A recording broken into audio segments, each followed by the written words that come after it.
بسم اللہ الرحمن الرحیم۔ السلام علیکم ورحمۃ اللہ وبرکاتہ۔ آج ہم مستثنیٰ کے بارے میں پڑھیں گے۔ فصل یعنی ھذا فصل، یہ فصل ہے۔ المستثنیٰ، مستثنیٰ لفظ ایسا لفظ ہے یذکر جسے ذکر کیا جاتا ہے بعد الا، الا کے بعد، و اخواتہا اور اس کے یعنی الا کے اخوات یعنی ہم مثل کے بعد۔ کیوں بھائی؟ لیعلم، تاکہ معلوم ہو جائے، انہو کہ بے شک، لا ینسب الیہ منسوب نہیں ہے اس کی طرف یعنی مستثنیٰ کی طرف، ما وہ حکم، نسبہ الی ما قبلہا جو اس کے یعنی الا کے ما قبل کی طرف منسوب ہے۔ دوبارہ اس کا بامحاورہ ترجمہ دیکھیے۔ مستثنیٰ ایسا لفظ ہے جسے الا اور اس کے ہم مثل کے بعد ذکر کیا جاتا ہے تاکہ یہ معلوم ہو جائے کہ جو حکم الا کے ما قبل کی طرف منسوب ہے وہ الا کے ما بعد کی طرف یعنی مستثنیٰ کی طرف منسوب نہیں ہے۔ وہوا اور وہ یعنی کہ مستثنیٰ علی قسمین، دو قسموں پر ہوتا ہے۔ متصل، متصل یعنی مستثنیٰ متصل، وہوا اور وہ یعنی مستثنیٰ متصل، ما وہ ہے، اخرجا جسے نکالا گیا ہو، ان متعدد چند افراد سے، متعدد افراد سے، بِإِلَّا وَأَخَوَاتِهَا الا اور اس کے ہم مثل کے ذریعے۔ کیسے بھائی؟ نحو جیسے جاءنی القوم الا زیدن، آئی میرے پاس قوم سوائے زید کے۔ اس میں دیکھیے الا سے پہلے جو قوم ہے، زید اس قوم میں داخل تھا لیکن الا کے ذریعے زید کو اس قوم سے نکال دیا گیا اور آنے کا حکم قوم کے لیے رکھا گیا اور زید کے لیے نہیں رکھا گیا۔ تو یہاں جاء جو فعل ہے اس کا حکم قوم کی طرف تو منسوب ہے یعنی الا کے ما قبل قوم کی طرف تو منسوب ہے، لیکن الا کے ما بعد زید جو کہ مستثنیٰ ہے اس کی طرف نہیں ہے، یعنی قوم آئی زید نہیں آیا۔ ترجمہ ہے میرے پاس قوم آئی سوائے زید کے۔ اچھا، یہ تھی مستثنیٰ متصل یعنی مستثنیٰ کی پہلی قسم۔ و منقطع اور منقطع یعنی مستثنیٰ منقطع، وہو المذکور اور وہ ہے کہ جسے ذکر کیا گیا ہو بعد الا و اخواتہا الا اور اس کے اخوات کے بعد یعنی ہم مثل کے بعد، غیر مخرج اور وہ نہ نکالا گیا ہو یعنی مستثنیٰ منقطع نہ نکالا گیا ہو، ان متعدد متعدد افراد سے، لعدم دخولہ فی المستثنیٰ منہ، لعدم دخولہ اس کے یعنی مستثنیٰ منقطع کے داخل نہ ہونے کی وجہ سے، فی المستثنیٰ منہ مستثنیٰ منہ میں۔ کیسے جی؟ نحو جیسے جاءنی القوم الا حمارا، اس مثال میں الا سے پہلے جو القوم ہے یہ متعدد افراد یا مستثنیٰ منہ ہے، اور الا کے بعد جو حمارن ہے یہ مستثنیٰ ہے اور یہ مستثنیٰ منقطع ہے، کیونکہ حمار یعنی گدھا یہ قوم میں شامل ہی نہیں ہے، لہٰذا الا کے ذریعے حمار کو قوم سے خارج ہی نہیں کیا گیا، بلکہ الا صرف اس لیے آیا ہے تاکہ یہ بتایا جائے کہ قوم کی طرف آنے کا حکم ہے اور وہ حکم حمار یعنی مستثنیٰ کی طرف نہیں ہے، یعنی میرے پاس قوم آئی سوائے گدھے کے، گدھا نہیں آیا، قوم آئی۔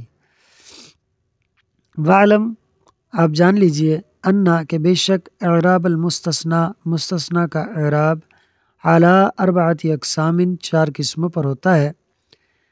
اب وہ چار قسمیں کس طرح ہوں گی یہ بتا رہے ہیں، صورت بتا رہے ہیں اس کی، کہہ رہے ہیں جی فَإِن كَانَ مُتَّصِلًا، تو اگر ہو متصل، کون؟ یعنی مستثنیٰ، اگر مستثنیٰ متصل ہو، وقع بعد الا، واقع ہو الا کے بعد، فی کلام موجب، کلام موجب میں۔ اب یہ کلام موجب کیا ہوتا ہے؟ کلام موجب وہ کلام کہ جس میں نفی نہ ہو، نہیں نہ ہو اور استفہام یعنی سوال نہ ہو۔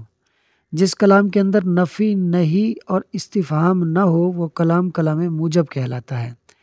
تو اگر مستثنیٰ متصل ہو اور الا کے بعد کلام موجب میں واقع ہو، ایک صورت ہو گئی، او منقطعا یا پھر مستثنیٰ منقطع ہو، کما مرہ جیسا کہ گزرا، یعنی حمارن والی مثال، جان القوم الا حمارن، اس میں حمارن جو ہے یہ مستثنیٰ منقطع ہے، اسی کی طرف اشارہ کر رہے ہیں، کما مرہ جیسا کہ گزرا۔ یا مستثنا منقطع ہو، یہ ہوگی دوسری صورت، او مقدمن علی المستثنا منہ، یا پھر مستثنا مقدم ہو مستثنا منہ پر۔ دیکھیے الا سے پہلے جو ہوتا ہے وہ مستثنا منہ ہوتا ہے۔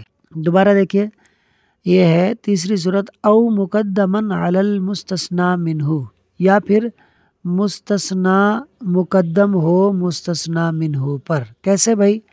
نحو جیسے ما جاءنی الا زیدن احد، نہیں آیا میرے پاس کوئی ایک سوائے زید کے۔ اب دیکھیے اس میں احد جو ہے یہ مستثنا منہ ہے، اس کا مقام یہ تھا کہ یہ الا سے پہلے ہوتا اور کلام یوں بنتا ما جاءنی احد الا زیدن، لیکن چونکہ یہاں پر انہوں نے یہ سمجھانا تھا کہ مستثنا جو ہے وہ مستثنا منہ پر مقدم ہوتا ہے، تو آپ دیکھیے زیدن یہ تھا مستثنا اور یہ مقدم ہو گیا ہے، یعنی پہلے آ گیا ہے اپنے مستثنا منہ سے، اور وہ ہے احد۔ تو اگر مستثنا متصل ہو الا کے بعد کلام موجب میں واقع ہو، یا پھر وہ منقطع ہو جیسا کہ حمارن والی مثال، یا پھر مستثنا جو ہے وہ اپنے مستثنا منہ پر مقدم ہو جیسے ما جاءنی الا زیدن احد، یہ تیسری صورت ہو گئی۔ او کانا بعد خلا و عدا، یا پھر مستثنا ہو خلا اور ادا کے بعد، عند الاکثری اکثر نحویوں کے نزدیک، او بعد ما خلا و ما عدا و لیسا ولا یکون، یا پھر ما خلا اور ما عدا اور لیسا اور لا یکون ان کے بعد واقع ہو۔ کیسے بھائی؟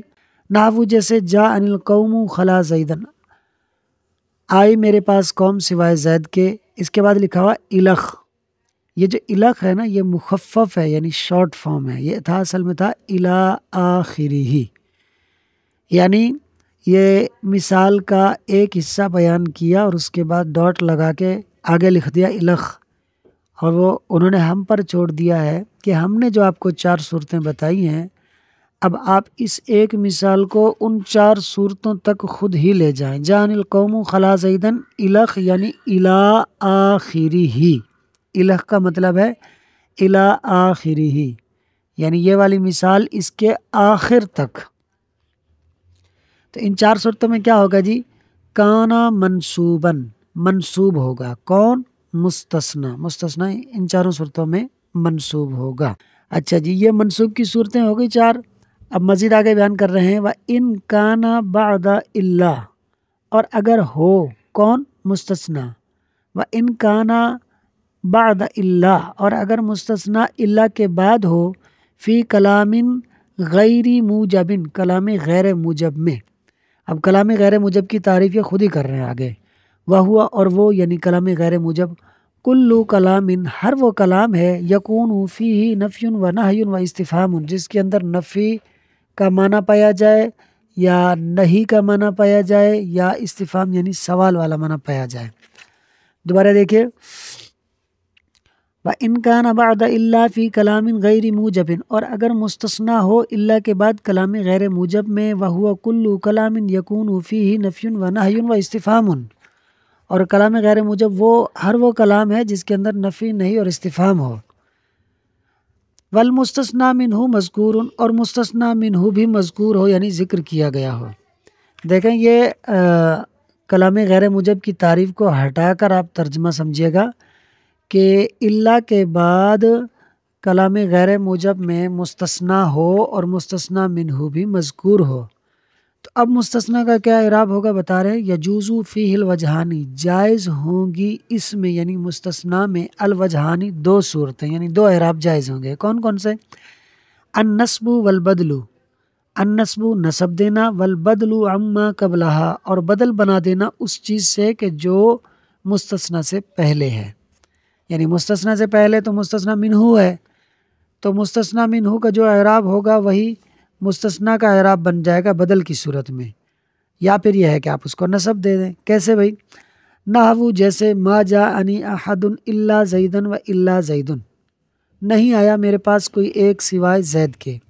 اب اگر زیدن پڑھتے ہیں تو یہ منصوب ہو جائے گا، مستثنا منصوب کہلائے گا، و الا، اور اگر زیدن پڑھتے ہیں اس کے اوپر جو رفع آئے گا وہ احد کا بدل ہونے کی وجہ سے ہوگا، تو احد مبدل منہ ہو جائے گا اور زید اس کا بدل ہو جائے گا، مبدل منہ اپنے بدل سے مل کر پھر یہ ما جاء فعل کا فاعل ہو جائے گا۔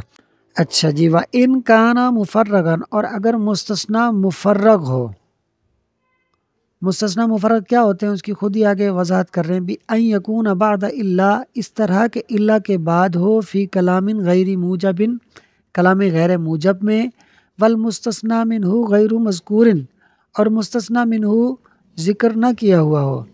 تو اب تعریف مستثنیٰ مفرغ کی یہ ہو گئی کہ مستثنیٰ مفرغ وہ ہوتا ہے کہ جو الا کے بعد آئے اور اس کا مستثنیٰ منہ ذکر نہ کیا گیا ہو۔ تو ایسی صورت کے اندر کانا اعرابہ، ہوگا اس کا اعراب یعنی مستثنیٰ کا اعراب ہوگا بحسب العوامل، عوامل کے مطابق، یعنی پیچھے جیسا عامل ہوگا ویسا ہی مستثنیٰ مفرغ کا اعراب ہوگا۔ کیسے بھئی؟ تقولو، تم کہتے ہو، ما جاءنی الا زید، نہیں آیا میرے پاس سوائے زید۔ تو اب زید جو ہے ما جاء فعل کا فاعل ہو جائے گا اور مرفوع ہو جائے گا، کیونکہ جاء فعل اپنے فاعل کو رفع دیتا ہے۔ وما، اچھا یہاں پر مستثنیٰ منہ جو ہے وہ ذکر نہیں ہے، اور وہ تھا احد، جب وہ ذکر نہیں ہے تو زید جو ہے یہ مستثنیٰ مفرغ ہو گیا جس کا مستثنیٰ ذکر نہیں ہے، اور یہاں پر زید الا کے بعد بھی واقع ہے، تو اب اس پر رفع آ رہا ہے ما جاء فعل کی وجہ سے۔ وما رأیت زید الا زیدا، اور نہیں دیکھا میں نے سوائے زید کو، یعنی میں نے زید کو ہی دیکھا۔ تو اب یہاں پر زیدن منصوب ہوگا، کیونکہ رأیت کا یہ مفعول بن رہا ہے اور فعل جو ہے اپنے مفعول کو نصب دیتا ہے۔ وما مررت الا بزید، اور نہیں گزرا میں سوائے زید کے پاس، یعنی میں زید کے پاس سے ہی گزرا۔ اس مثال میں بھی جو زیدن ہے یہ با حرف جار کا معمول بنے گا، تو با حرف جار نے جر ہی دینا ہے، لہٰذا یہاں پر زید مجرور ہو جائے گا، منصوب نہیں ہوگا۔ امید ہے کہ آپ کو یہ باتیں سمجھ میں آ رہی ہوں گی۔ وَإِن كَانَ بَعْدَ غَيْرَ وَسِوَا وَسَوَاءَ وَحَاشَ عِنْدَ الْأَكْثَرِ كَانَ مَجْرُورًا، اور اگر ہو، وَإِن كَانَ، اور اگر ہو کون؟ یعنی مستثنیٰ، اور اگر مستثنیٰ ہو بعد غیرہ، غیرہ کے بعد، وسوا، اور سوا کے بعد، وسواء، اور سوا کے بعد، وحاشا، اور حاشا کے بعد، عند الاکثر کانا مجروراً، اکثر علماء نحو کے نزدیک مجرور ہوگا مستثنیٰ۔ کیسے بھائی؟ نحو جیسے جاءنی القوم غیر زید وسوا زید وسواء زید وحاشا زید، آئی میرے پاس قوم سوائے زید کے، تمام مثالوں کا تمام حروف کا یہی ترجمہ ہوگا، غیرہ ہو، سوا ہو، سواء ہو، حاشا ہو، ان سب کا ترجمہ سوا کا ہی ہوگا، سوائے کا ہی ہوگا، علاوہ کا ہی ہوگا۔ آئی میرے پاس قوم علاوہ زید کے۔ اس کے بعد جو ہے وہ غیرہ کا اعراب ہے، اور غیرہ کا جو اعراب ہے اس پر میں ایک الگ مستقل ویڈیو بناؤں گا جو کہ مستثنیٰ کا پارٹ 2 ہوگی، اس میں انشاءاللہ پوری ڈیٹیل آئے گی۔ ویڈیو اچھی لگی ہو تو ویڈیو کو لائک اور شیئر کر دیں، اور پرائڈ ایجوکیشن یوٹیوب چینل کو سبسکرائب کر لیں۔